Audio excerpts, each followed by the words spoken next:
Actor, a writer, and a facilitator. So in terms of acting, I work in theatre, done some screen work, I do voiceover work, audio work, try and think about what my purpose is, what my self-set purpose is, and what I'm trying to achieve. And so those things can be really different on any given day. So for example, I found my yearbook and from year 6, so when I was 11 years old, and in it I'd written, one day you'll see me rapping on the big stage. And the last play I did, I was rapping in the West End Theatre in this play. It was called Cyrano de Bergerac. It was an adaptation by Martin Crimp, and it was all in rhyme as well. And I kind of thought, I did it. I did the thing I said I was going to do. And I had kids from my class in primary school there. I told you I was going to do this, So in moments like that, I'm like, I don't know what my label is. All I know is I did what I set out to do when I was really was a child. And I never set out to be famous. I never set out to be a film star. I've done some screen stuff, but these aren't things that I set out to do, but I set out to do that. And I did that. I achieved that. On another day when I'm working with young people and I get them to do a show at the National Student Drama Festival in a place when they come from a background and place where they've never had access to these type of opportunities before. Them days if someone asked me, would you do something? I say, I'm a youth worker, Sometimes I've got don't get me wrong, I've got amazing, incredible close friends who are actors. But generally speaking, just because we do the same thing, we might not have the same experiences and might not be doing it for the same reasons. So in terms of it being tied to my identity, I'm very, very relaxed about it.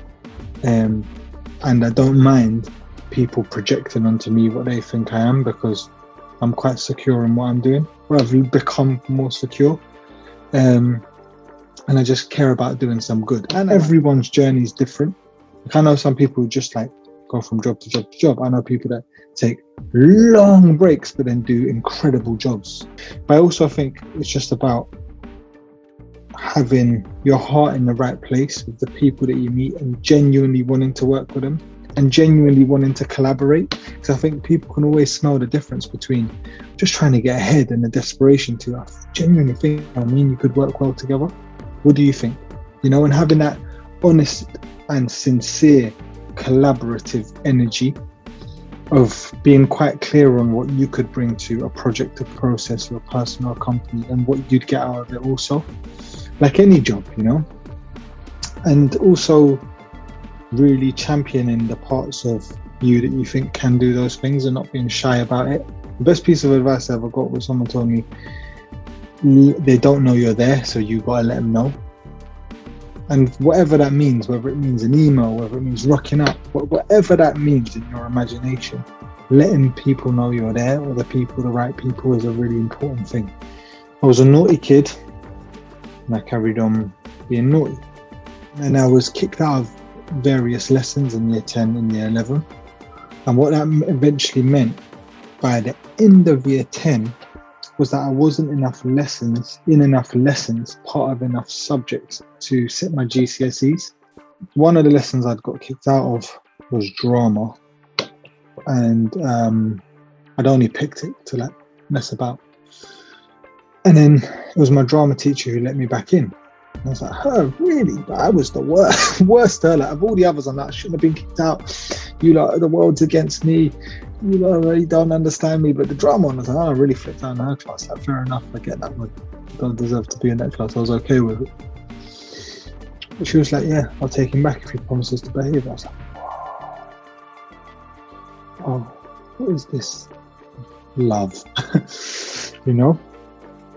And I did, and then she was just kind of like, yo, take it seriously, you're good at this. And it's amazing the power of affirmation, It's amazing that has that effect on you. And it's something I always battle with as a performer as well, because you're like, you shouldn't do it for that, but I do. When they laugh, when I'm trying to make them laugh, I get happy. And the same way when I was a class clown. Yeah, so then I got back in and I started taking it seriously, and I started devoting my energy to it in that lesson. And liked it, and people said I was good, and I felt I was good too. Whether I was, who knows? But there was something there. There's no greater power you have than being yourself. Yeah, I've always been. My family comes from Iran. I go there, they call me a Khariji, which means foreigner. Not Iranian enough, not British enough or English enough. Kids I grew up with, I'm different to them. Not hood enough, not like the uni kids. Not good enough, not strong enough, not weak enough. I'm not tall enough. I'm not even short enough. I don't fit into any character. I'm not pretty enough. I'm not ugly enough. I don't have any sort of thing that I fit. But when you want someone that's not that enough, this enough, that enough, that enough, I'll be there. Yeah. So I think it's about just embracing who you are and knowing that that's so valuable, and that's such a skillful thing to do, to be able to be yourself and to be able to shut out all the noise and the desperation that the industry wants you to have to keep it afloat, for it to feel so amazing if you get something, and for us to, they want us to really, the way it's designed is to equate our happiness with our work. Big trap, because the world's so big. I think the biggest knockback I got, I wanted to go to Oxford University, so I thought that's going to be my story. My time of life around to go to Oxford, and they didn't even interview me, even though I nailed the admissions test and I was predicted all A stars, but they didn't even interview me. So I thought, that's so unfair. And I know why they didn't interview me. It's because I'm me, like that. My personal statement's different to others, and my reference is different because they talk about stuff that the other kids didn't have to talk about, blah, blah. So that was my knockback, But then I made the most of, again, the champagne problems. Yeah, I went to Warwick University and get to Oxford. But for me at the time, it didn't feel that way, right? It felt like everything, my whole life was gearing up to this moment. I could go back to my homeboys and to my family and to the kids who got and say, I got into Oxford University. Look at me go. I changed it all around. This is for everyone who thinks they can't achieve something, blah, blah, blah, all of that nonsense. 0 to hero, all of that. But I failed. I just failed.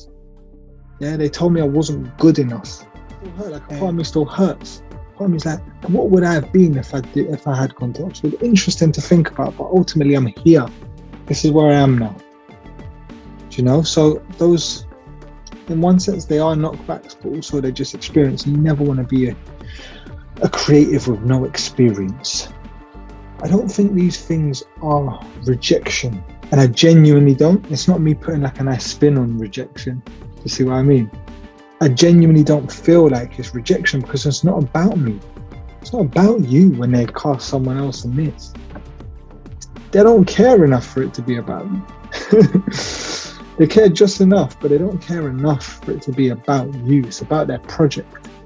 Like I'm writing my play right now and I'm thinking of people to cast and stuff, and I'm like, I'd love it to be this friend, but I don't think they're quite right for it. But it's not I don't think they're incredible. It's just not about them. This one's about the work, And that's me, and I love them. And I'm saying this. So imagine if director you don't know or writer you don't know. They just want to do this. They just want to serve the story and the project. So no, it's never about you. The truth is that it's tricky and it's brilliant and it's exciting, but the trickiness makes it worth it. And we're all just a product of the stories we tell ourselves. If you tell yourselves things that don't go your way, then they won't. If you tell yourself I'm someone that things go their way, I get lucky. I always find a way. I care. People like working with me. Tell yourselves the right stories, and your experience will be of those stories. Chase your dreams, but know that you can look yourself in the mirror and I did a good job. That feeling is amazing.